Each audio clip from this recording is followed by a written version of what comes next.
What's up? It's your girl, Amory, and you are rocking with From the Yard on WSUB 106.1. And y'all, I am excited for today's episode because, as you know, on From the Yard, we really peel back the layers of our alumni.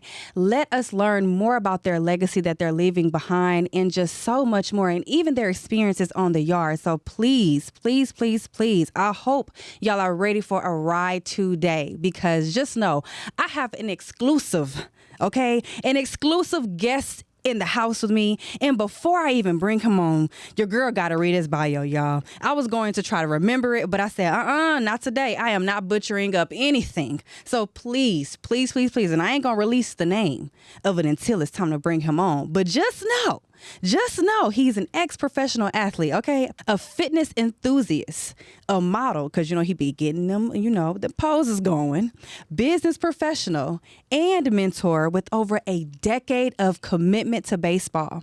Over the years, he has achieved a steady and meaningful amount of milestones, including the 2023 modeled in Milan for a fashion week. Y'all, he was on the side of Pharrell Williams. Wait a minute, for Montclair? Come on now. It doesn't get any better than that, okay? And in 2022, he played pro ball for Lexington Legends. I'm not even done yet. And of course, he is enthused with fitness, bodybuilding, and MMA. And today, because we bringing it up to current speed, that's what he did in the past. No telling what he has coming for us now. He continues to train, compete, and inspire others with a focus on consistency, resilience, and passion for the game in everyday life. Please, without further ado, help me welcome the one, the only, my brother, Mr. Toro Thomas. How you doing? I'm good. How y'all doing today? Oh, I'm doing good. Come on, you bringing in the first episode of From the Yard. I'm lit. I'm hyped. I can't believe I'm sitting next to my brother right now. Come on. I appreciate that intro. It means a lot. And then on top of that, just being right here on the couch with you and talking about different accomplishments and also talking about just Jag Nation just in general. It's just a great thing. Wow, it is. It is. Oh, my goodness. I don't even know where to begin. I first want to begin with, how did you even find out about Southern? And just give us a bit of insight about who you are. Yeah. So Southern actually recruited me out of high school. I didn't actually go to Southern originally, and then I transferred to Southern in 2008. So I'm born and raised from Miami. I get a letter in the mail from Coach Kadar, great guy, great coach, Hall of Famer, and all of a sudden they're telling me that they want to recruit me, and I was just like, oh, okay. Well, Southern is a different school. Never really heard about it before. I'm from Miami, so it's in Louisiana. That's a big jump. Big jump. That's a big jump. Culturally too, completely big jump. But when I got out there in 2008, I loved it. Loved the culture. Loved to see how everybody just came together, the camaraderie. And I was out there from 2008 to 2011, around that time. But it was an experience and a half. I'm just put it like that. Mm-hmm. Yeah, I always like to say, you don't know about Southern until you go and experience it for yourself. Yeah. That's what got me with my final yes of coming to Southern, because just somewhat similar to you, my older sister, she was going there and they started recruiting me while I was still in high school. And I was just like, I don't know. But that first homecoming I attended, I said, this is what homecoming looks like? Oh, yeah. This is Southern? Count me in. Yep. You got some of that food too. Oh my gosh, there is nothing like tailgate. Yes. Food. I 100% agree. You got gumbo, fried fish, red beans, yams, greens. Let me not, you name it. Yeah. Now that's when I used to eat it a lot, but now I kind of cut back on it. Cut back. Okay. Yeah, just slightly. I love that. I love that. So when it comes to you being at Southern, finding out more about the culture, learning about the culture, what were the studies that you were immersed with? So I started. I think I started in business first, and then I transitioned into going into communications. Come on, communications department in the house. Yeah. I went into communications, really loved it, learning how to writing up scripts, video editing. actually taking the videos or going out into like the neighborhoods or going onto the campus and actually doing like B-rolls and different types of shots and really learning, and had a lot of influential teachers that really came along and like kind of pushed me. And so I just kind of fell in love with the actual study itself. I can resonate that 1000%. Yeah. Because running track in high school, or just even coming up running track, and also being immersed in dance and stuff like that, I never had the opportunity to join photojournalism or just content classes in high school. And I had no idea that there was even a such thing as mass communications until I got to Southern. I first was majoring in criminal justice, and then I learned very early on, like, oh, baby, this was not what you think it was. No. This is not First 48, okay? So get it together. And then my homegirl who was running on the track team, she was majoring in mass communications to become a radio personality. Yeah. And I was like, what? Okay, shout out to Shayna. But she inspired me, and I was like, okay, wow, so there is a department for this. And then I started learning more and more about the department, and I was like, wow, learning about, like you said, writing for television scripts, going out in the field, getting B-roll, and just involving yourself into the student activities to really like bring that to fruition. And then the professors were amazing. So come on, I love that. I love that. And then look, here we are. Yeah. Here we are. Definitely glad that you had the same experience too as well, because a lot of people, they don't see the creativity side, and so like they don't understand like how the actual study like, you know, comes into fruition. Look at you right now. Yeah. Wow. Literally full circle. Yep. I can't believe it's been 10 years since I graduated. Ooh. Yeah, that stung. It does not. No. And I didn't even realize that it was my 10 year until somebody was like, hey, you going to homecoming? It's your 10 year. I said, it's 10 years this year? Hold on, wait a minute. So it doesn't even feel like it. Seems like the years just flew by. Yeah. And I look back, I can't even say that it's been over 15 years since I graduated high school. Like, just me saying that, I'm like, wait a minute. Yeah. That's crazy. That's crazy. That's crazy. Randomly. Okay. Uh-oh. Well, first, do you remember your professors' names? I know one. It's been, I know one. One. Maybe two. Mm-hmm. Yeah. Why that one? What was something memorable from that class? Oh, I was pushed. You was pushed. Yeah. Okay. In a positive manner. Okay. Let's hear about that. So Mr. Thomas, it's just coincidence to where we have the same last name. He always kind of told everybody, like, if you go out and you make sure that you do what you're supposed to do, you're going to come up with the results that you're going to get in general. I'm kind of paraphrasing. But he made sure that he worked with the students a little bit longer. He made sure that, you know, if you had a question about something, he made sure he poured into you. And then on top of that, like, everybody was just hanging out in his class all the time because he was just a genuine person. And so we really learned a lot about him. That's how I got into learning about script writing, you know, for prompt. And then prompting is basically when, you know, you're reading off the screen for newscasters.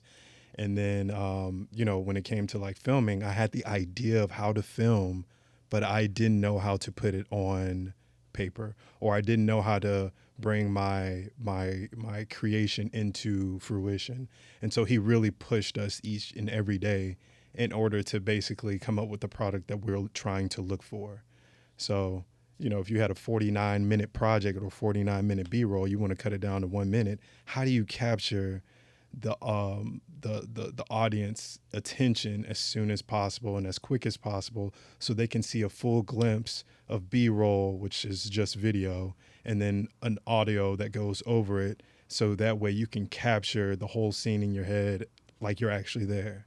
Like that was the biggest thing. And so I really appreciate him and the push that he gave me, because that really let me know that I can do anything I can if I push myself to doing it. That's a word right there. Yeah. That is a word right there, because oftentimes I think that people don't have that accountability, or they don't have people like that in their corner to say, hey, you got this, you know, push, like they say, push until something happens, you know, and sometimes we can become fragile and we don't want to push and move forward, but I'm glad that you were able to be pushed in that season, and you're an amazing man that you are today. So shout out to Mr. Thomas, holding it down. Yep. Would you consider him as somebody who left an impactful, lasting thought about Southern on you, or do you think that you have other individuals that have left a lasting impact? I think he's one of them. There are other individuals, like I mentioned my baseball coach, Roger Cador. He showed a lot of tough love, but like great love, to where he wanted to make sure that, you know, when you came out to the field, you came out to prepare, because when you went out into the real world, nobody is trying to groom you. So when you went out onto that field, he's grooming you into not only the player, but the man that you are, in order to make sure that you show up and you perform. So he's going to hold you accountable. And then I had another coach, Calvin Bill, you know, God rest his soul. He, big impact for me, big impact. Discipline, a disciplinarian, like that's him. He is and was that guy. Wow. Yeah. Just like you are that guy today. Try to be. Wow. Try to so you were literally on the field. What position did you play for baseball? Like, tell us about that journey. You was a jag for real, through and through. Okay. First base and catcher. Wow. Mainly catcher. Okay. Yeah. You got to have great eyesight to catch. Got to. Yeah. Okay. Yeah. Didn't have no LASIK or anything like that, but yeah, you know, I had good eyesight. Okay. Yeah. Okay. No drop balls. And, you know, here and there. Okay. Here and there. But we try to make up for it. And you said first base. Yeah. So for someone who doesn't know the sport of baseball, break those two positions down. Okay, so catching, basically the pitcher is going to throw the ball. The guy who's behind home plate, he's going to catch the ball. First base is, once you get your first hit, you're going to run to that first bag, that base, and that's the person that plays that bag. Yeah. Interesting. So you was quick on your feet. You know, I tried to be. I was around 2:30 at the time. I'm like 2:15 now. So, you know, but yeah, I try to be as quick as I could. Wow. Yeah. Wow. And you were very quick. Okay. And then we end up crossing paths in the, I want to say, was it the training room or the weight room? I think you were in the weight room training. I think it was the weight room. The weight room. So 2011, so I was about to graduate. 2011, I became the assistant strength and conditioning coach for Southern. I actually did it for free. And talk about the heart and soul behind that. Love that. I just wanted people to be great. That's it. And, you know, that's actually what started my fitness journey. Awesome. But I know we're going to get into that. But that's how we kind of first met. It was really on the abs. Remember the abs? Yeah, I do. And I was like, y'all can't get this. So for those who don't know, I ran track at Southern too. And beast of an athlete. You say what? Beast. You know, can you say it again for the people who don't hear? Beast. I tease them all the time today that I'm like, I'm faster than y'all. They're like, let's race. Mind you, I haven't worked out in years, but you know what? I worked out, not sprinting workout, because it's a difference. Okay. And me and you both know that it's a complete difference. Yeah. But taking us back to when you had me trying to do those abs, and I was like, are you sure we're not done? But I got through them though. Yeah. Got through them though. And from that moment, I knew we were going to be locked in for real. Yeah. For real. Because you were connected with my sister as well. Yep. And you just always had a great inviting spirit. And you were someone who was very intentional. You talk about the discipline that your coach gave you. I could see that in me meeting you. And when it came down for us coming to the weight room, we were rather like, okay, where are you at? Let's get some training going on. And you helped us be encouraged and empowered to even hit the track, you know, and just understanding the element of that strength and conditioning, you know, when it comes to us running. So yeah. Appreciate that. Oh, wow. But y'all killed it though too. We appreciate it. Y'all was killing it too. Well, Batter up. Yeah. I appreciate that. Man. Okay, before we make any transitions, I would like to know, what is one of your most memorable moments on the yard?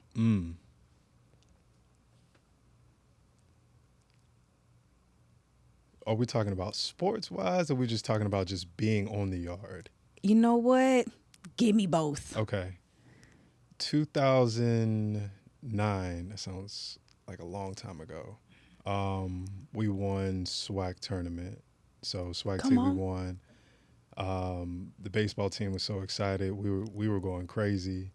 It was just a different feeling when after my first year, and then you get to a winning program and you've heard about greats in the past, and then now you got to SWAC tournament, SWAC T, you are just on cloud nine. Yeah. And then when you're on the campus and, your grades are right, and, and life is just perfect. You're just coasting through at that point. It's just a natural high almost, right?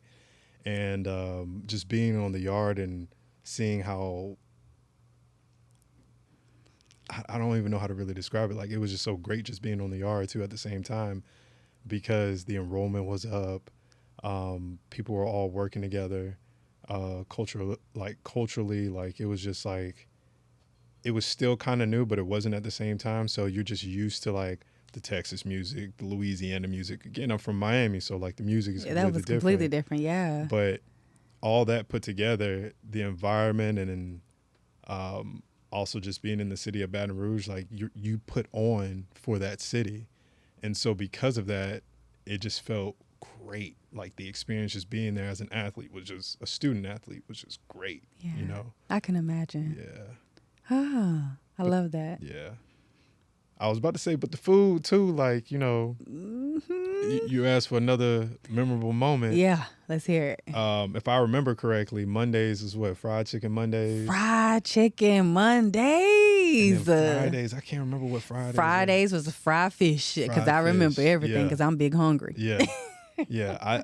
Look, y'all, I was a foodie. I'm eating 24/7. We got some good fried chicken. Good fried chicken. Okay. Mondays Red beans and rice. Ooh, man. Yeah. I may even hop over to the stir fry section Yep. and give me something that I consider healthy. Yep. Wow. Can I mention? I got one more mention. Yes. Pretty Wednesdays. Pretty Wednesdays at the Union.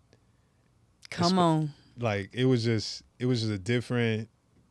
It was a different place. Like I can't even really describe it. You got to go experience it for yourself. You have personally. to. You have to. Like, I remember one Pretty Wednesday, and I cannot forget this. The yard was packed. Like, for those who don't know what Pretty Wednesdays is when you put your finest, your best, okay? The good, the tailored up, whatever you can on, and go strut your stuff on campus and on the yard at the Union, okay? And during like that lunch break, we would have the fraternities out there, the sororities out there strolling. We have food. You have, oh my gosh, people asking for Union books. Let me stop. I'm playing. I'm teasing. Maybe a I'm swipe teasing. or two, a Jaguar swipe. Just a little People were running swipe. out of money back then. You Like, know? That's what made the campus so great. Yes. To where everybody was so cool with everybody, to where like we made sure we pitched in and made sure everybody had something to eat. Absolutely. You use somebody else's card. Yep. Whether you're a suite mate or, it's your teammates, everybody was swiping each other in to make sure that they ate. Yeah, you have to. Yeah. It's nothing like that community and nothing like that camaraderie and stuff. So I have to ask, did you pledge while being at Southern? Yes. Okay, yes. okay. We trying to slide that in the cracks. I'm an Omega. Oh, I'm part of okay. Omega Psi Phi Fraternity Incorporated. Talk your stuff. Yes, ma'am. Yes, ma'am. And it's funny because one of the most memorable moments on the yard was when we were at the Union, and I wish I had this picture. I'm going to go find it a long time ago, when y'all decided on that brilliant day to get on the roof. And y'all was doing y'all thing. We were like, y'all, they on the roof, they on the roof, they on the roof. I think I wasn't there at the time. I think I had your bros was on the roof. Oh, man. the bros were on the They was on the roof. I think I had just graduated by then. You saying if you was there, what happened? Look, I think it's a great concept to be on the roof, but at the time, safety, Yeah. maybe not. Wow. Wow. So Yeah. you are a part of Omega Psi Phi. Yes. How is that? How was that experience being at Southern University and still now today? Yeah, it's great. I am still active. I'm part of the grad chapter out here. One of the biggest things, and I'm sure that maybe I'm jumping the gun a little bit, but the biggest thing is service. Yes, right? Getting into the absolutely. service. My brother's a Q2 as well. I have a couple other family members, and who are Greek. And the biggest thing is that since I was younger, biggest thing that was kind of taught to me was giving back and doing the community service. I think that's the most important thing, and that's the best thing too, because I have I have a big heart. I have a grand heart, and so I love to give back as much as I can. I love that. Yeah. I love that. Oh my gosh. Well, that's so powerful. Y'all, we have so much more. This is just only the beginning of us scratching the surface with Mr. Toro Thomas, okay? Make sure you stay locked in. Make sure you stay tuned because we will be right back after this music break.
This segment is made possible by Hive Mind Creative Agency, helping businesses share their story and grow their presence online.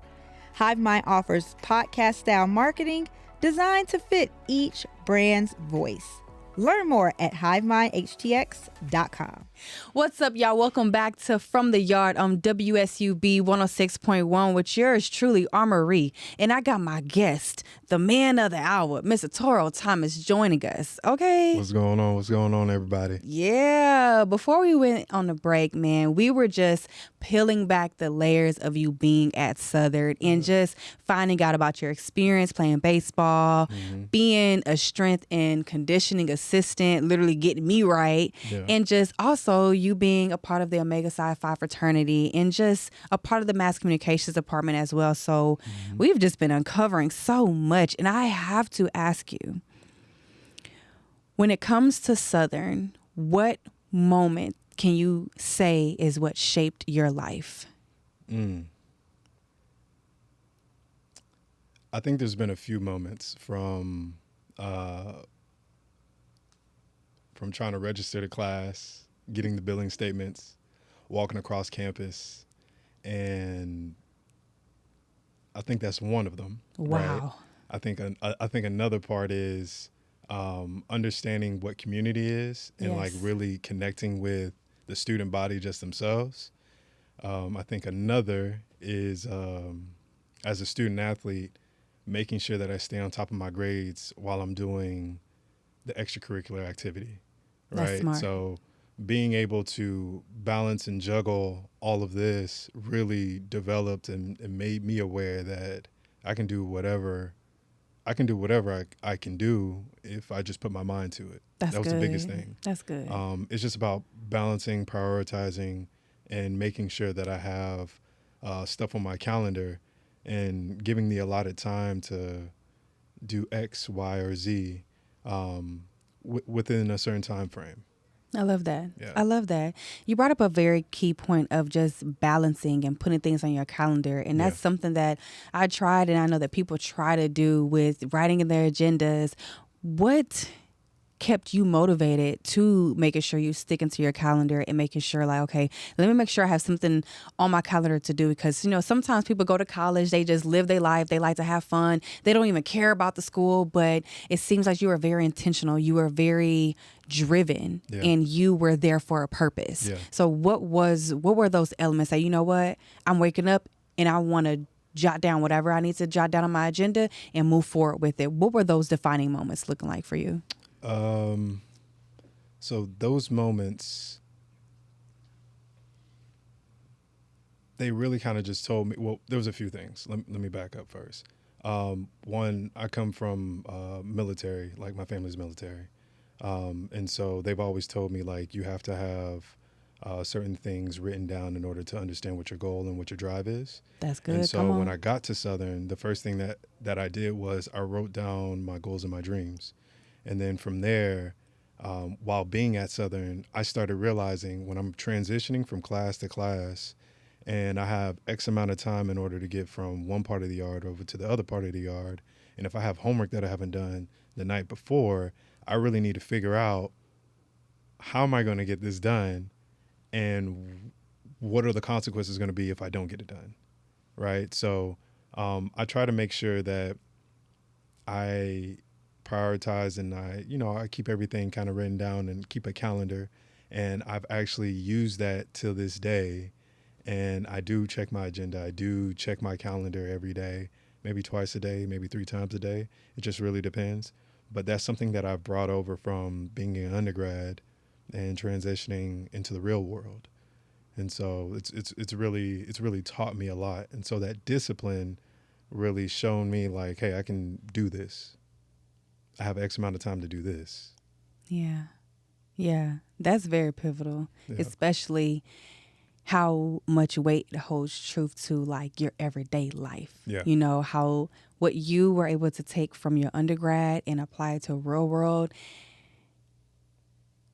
You're a completely different businessman. Yeah. You know, the way that you think, the way that you operate, the vision and the mission that you have in place, and you are literally jotting it down to make for sure like I'm following that. That's a very, very, very good practice that oftentimes people to this day still struggle with. Yeah. You know, it's hard sometimes for people to get on a schedule, prioritize what they need to prioritize, and to hear you saying like, this is something that I've implemented since I was in college and it transferred over into my life now.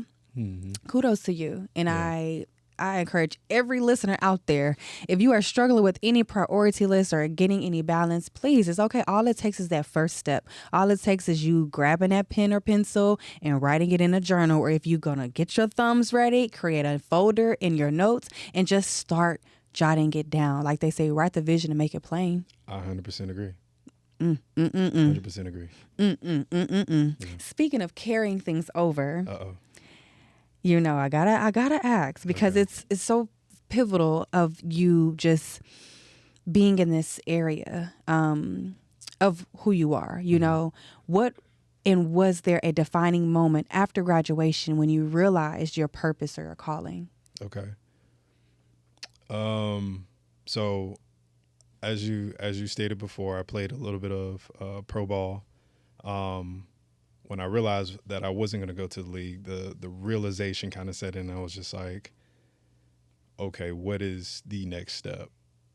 I knew that I didn't want to wander around and just try to figure it out. So the first thing was I needed to get a job. Mm-hmm. I needed to get my life together. I needed to get my finances together. And I needed to understand that I had a goal to just be great. and that was it. What did it look like? What did it shape into? I wasn't necessarily sure. I knew that along the way, the process, that I would understand what it would be. And so the pivotal moment, what really was is that when I started getting into the real world and work world, I started understanding that, oh, this business stuff, I'm good at it. It's the same thing from Southern. It's just a different skill or different personnel that I'm working with, but I'm still doing this. And then from work, being in baseball, like, it's a team effort. Oh, I'm working with teams now. I've already done this before. Oh, okay, hey, this coincides. Oh, this correlates. And then from there, that's really how it kind of like gradually built. And I was just like confident on kind of, you know, progressing in time and time again, and like understanding like, oh, I'm good in this space, boom, elevation even more. And I just got to a point to where like, oh, I have a managerial position. Oh, I have this business going on. Oh, I have that going on. And it just kind of branched out from there.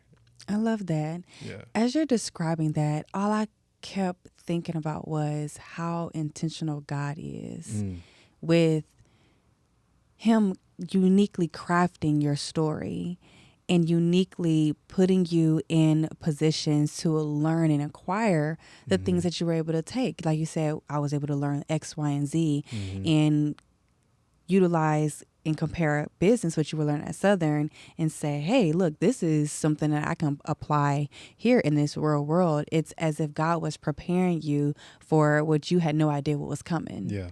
So that's just a beautiful thing. No, I 100% agree with you. Like him pouring into me and making sure that I was humble along the way. You know, a lot of people that get into new spaces and they're not humble. You know, they tell you go into your first job, your first position, the first 6 months, you're supposed to like just learn the business. Well, some people don't really learn the business. They'll coast, right? And so not gonna lie, the first day when I got into the first job, I said, hey, God, it's me again, right? Wow. Like, I'm trying to figure this out. And from there, that really let me know, like, he was just like, hey, this is what you need to do. And so I just listened, and I just wanted to apply myself as much as I could and absorb as much information and knowledge and, you know, just be the best at, you know, what I was. Wow. Or what I could be. Yeah. So what is Toro up to now? What are you doing? Give me all of the tea, because you're always moving and grooving and literally making deals happen. Talk about you being powerful in business. I literally seen it firsthand, and I'm still seeing it. So I'm just like, spill the tea. I'm like, so I do have a fitness business. Come on. I am working with certain athletes currently. Also, you know, I'm looking into some other fields right now. I can't really disclose it yet. Because he's exclusive, y'all. I told y'all. I am a businessman. I can't tell y'all what industry I work in, but I've worked in entertainment. I've worked in energy. I've worked in sales and consulting. But yeah, everything is on the up and up. I'm loving life. I'm loving the process. That's good. That's all that matters. The progress is. Yeah. Wow. Speaking of the progress and you loving the process, what can you say would be your anchoring points of you staying motivated throughout the journey and what that process looks like? Because I don't know if it was the same for you versus how it was for me. I had no idea what was going to happen. And I'm just like, you know what, Lord?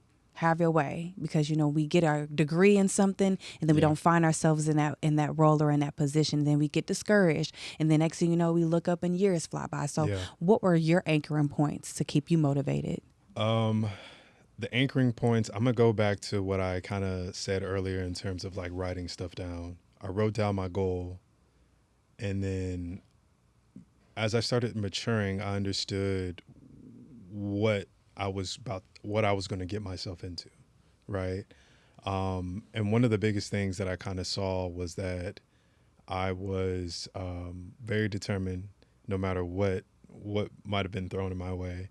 But the biggest thing is just trying to figure out, how to pivot no matter what.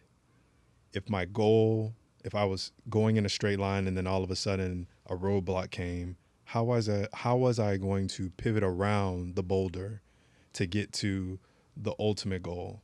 And that was the biggest thing, trying to figure out, like, how do you pivot from there? And one of the things that I had to do was trying to understand that sometimes certain things that are put into your life, those roadblocks, I just heard this from a sermon this past weekend. Sometimes those roadblocks are meant intentionally so that way you can learn to have a contingency plan. Not saying that you need to have the contingency plan as the first alternative, but have it so that way you can pivot in order to understand that you have to keep going and strive for your goal. And That's so good. One of the biggest things is just making sure that no matter what the roadblock was, I made sure I stayed the course. Wow. No matter what. Wow. That was the biggest thing. That's powerful. That's powerful, and some very, very, very great words of encouragement, because people can and have gotten so lost in that, and that boulder will come and they'll just see the boulder. Yeah. They don't see a way around it. They don't see if they can dig under it. They don't even see if they can climb it. They just see the boulder and they get stuck and they get stagnant. Mm-hmm. So the fact that you're able to figure out a ways around it and being mindful of what that looks like, that's powerful. That's powerful. Ooh, I'm telling y'all, this has been inspiring not only me, but I really, really, really hope it's inspiring y'all who are listening.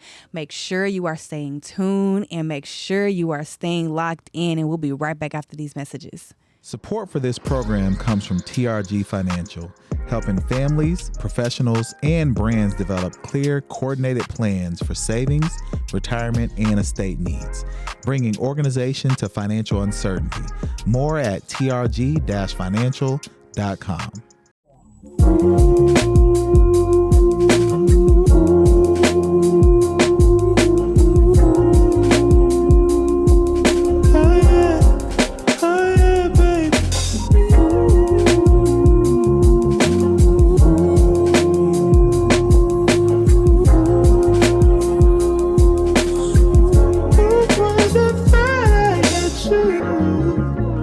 And when we're making love,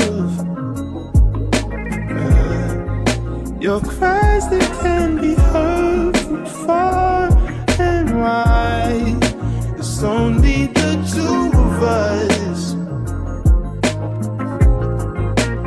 Everything I need between those lines.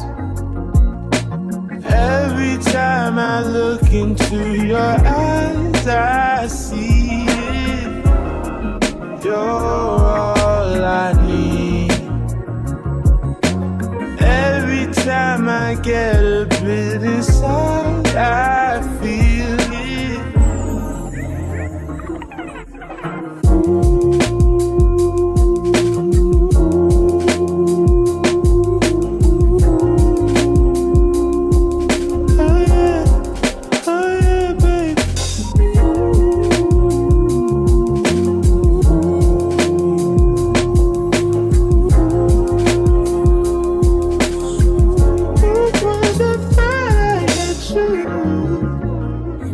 Take some time just to get back and forth. That I had days full of you, before it winds down into the memories. It's all just memories now. Don't you love when I come around?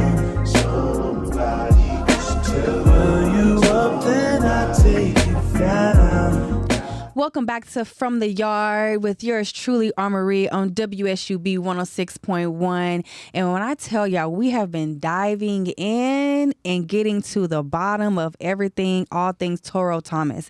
And I've just been blown away by his journey at Southern, what he's learned at Southern, and he is applying it to his everyday life. I mean, it's just mind-blowing, okay? So I'm glad to just see you here on the couch with me. It's just crazy. It's good seeing you too. Yes.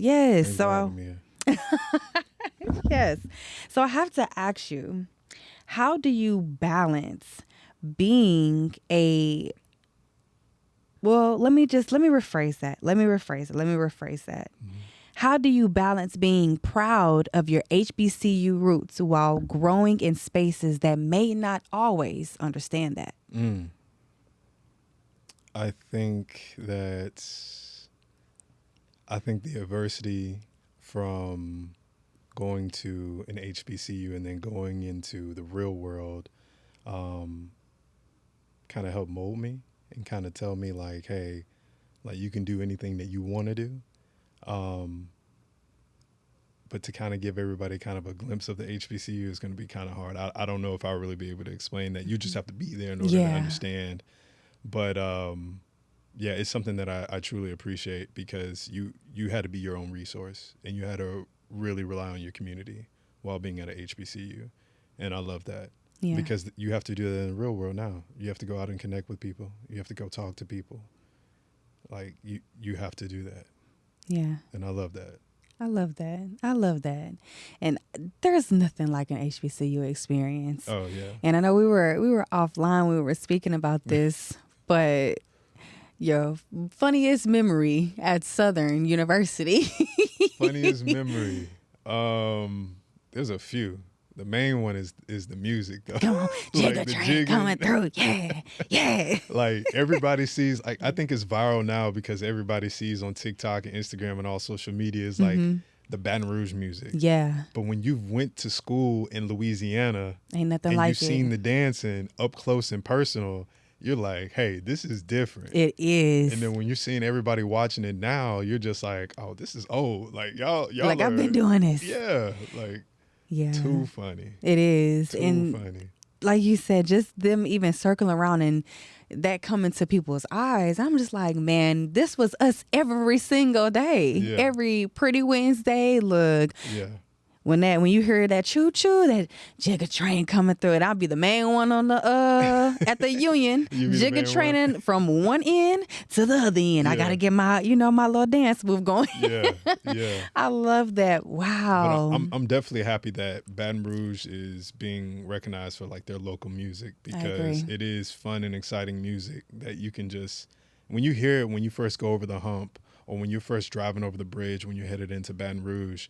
Like you can just play the one song and then all of a sudden you start laughing and smiling because you're reminiscing about times on the yard. Yeah. And you just like, man, good days, good times. Seriously. Yeah. Seriously. You just cherish them, you know? Wow. When, speaking of cherishing, what's a moment when you realize you were representing more than just yourself, but Southern University? There was a few times. First time was when I did my bodybuilding competitions. Come on. Yeah.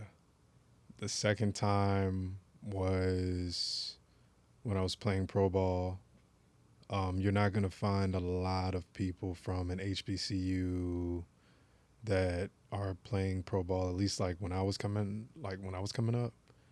The third was for the fashion show.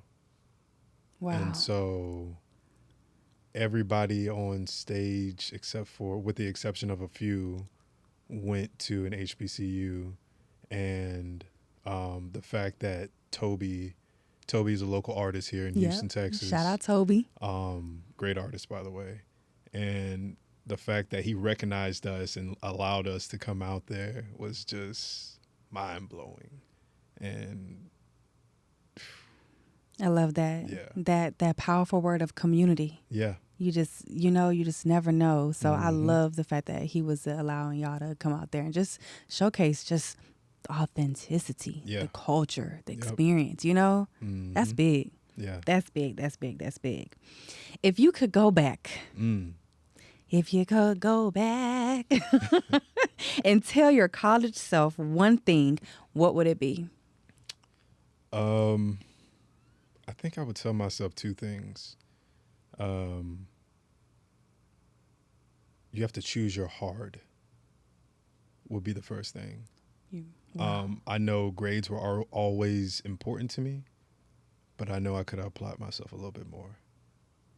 I would probably tell myself, choose your hard, apply yourself now so that way you don't have to worry too much about it in the future. I got my master's because I had pretty decent grades. I was in the 3s, but if I was a little bit higher, when I got my master's, I wouldn't have to take certain courses. And the second thing is the networking. I didn't realize how great the importance of networking was until I actually got into the working world, where I should have done it as an undergrad or undergraduate. That's deep. More. Yeah. Right? Yeah. I feel that. I could resonate with that 100%. Yeah. Looking back and realizing just the pool of people who were around. You just never know who you were going to be brushing shoulders with. Yes. You never know what their journey was going to look like. Yep. So those are very key points. I love that. I love that. On From the Yard, I always have to ask, because this platform highlights alumni, what does being a Southern alumni mean to you? Being a JAG means to me the world, because it got me prepared for this world. It taught me to be resourceful. It taught me to eventually network. And biggest thing is applying myself. That's good. Yeah, application is definitely key. Come on, application is key, everybody. Yeah. Yeah. How do you continue to pour back into the Southern community and or future Jaguars? So I try to reach out to selective athletes here and there and tell them tips about how to improve their game. I've also mentored a few students at Southern, and I still do, and just making sure I check up on them, seeing how they're doing. And I go back and I try to make sure I watch like alumni games here and there, which I got to get ready for that. Coming up in this week. Yeah. And that's the main thing right now. And then I'm trying to get a little bit more involved with the alumni, the Southern alumni, because of travel and everything else like that. It's kind of tough for me, but I'm trying to get into that a little bit more. But I try to stay connected with some good networks that I have. That's good. So when there are some type of scholarship events, we just donated some scholarships recently. That's amazing. Money for scholarships. But I try to make sure, like, I just give back to the community. I try to just make sure I do that. I love that. I love that. I love that. And speaking of giving back into the community and connecting with people, when people mention your name in connection to SU, what do you hope they even say?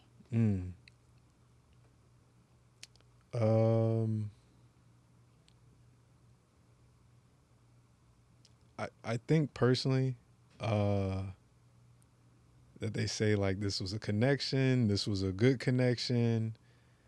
I think that's really the main thing. I think, like I mentioned earlier, I'm a networker now.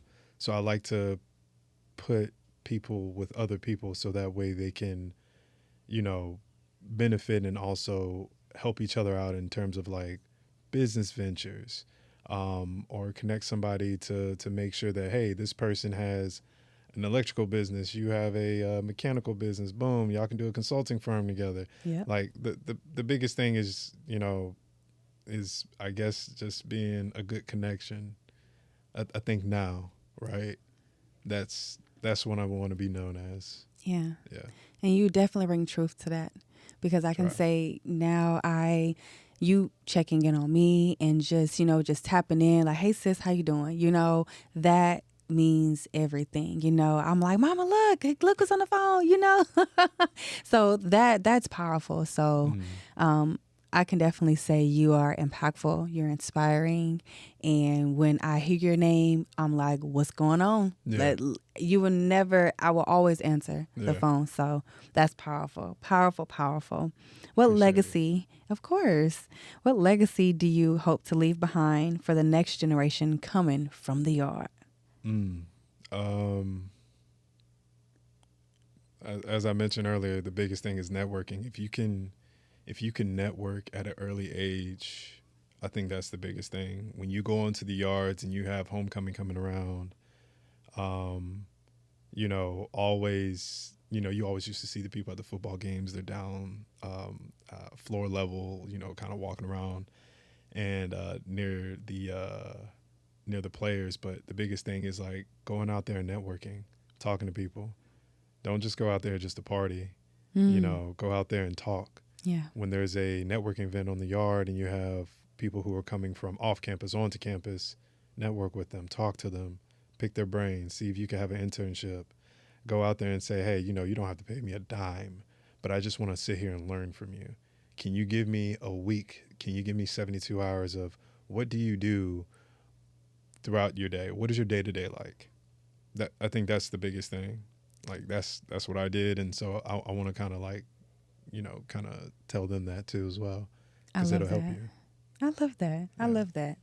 So I would love to wrap up every show with a JAG gem. And a JAG gem is a gem coming from you. And that is whether that be a wealth of knowledge, an advice, a tip for something, and just anything that you wanted to share for they may be fellow Jaguars, aspiring Jaguars, or they may even be alumni. But what is one JAG gem that you would like to leave the people with? That's a toughie. But stay disciplined, stay encouraging, and understand that when you get to the yard, everybody else has been there before. The alumni have been there before. Keep the grades up and keep going from there. That's all I could really tell them. Literally. And that's the keys to success right there. Yeah. Apply yourself. Yes. Oh my gosh. Well, thank you so much for sharing the couch with me, brother. I appreciate it. Please let everybody know where they can connect with you, follow you, and all of the good things. You can catch me on Instagram. I am Toro Thomas. And then Toro Olympus Athletics.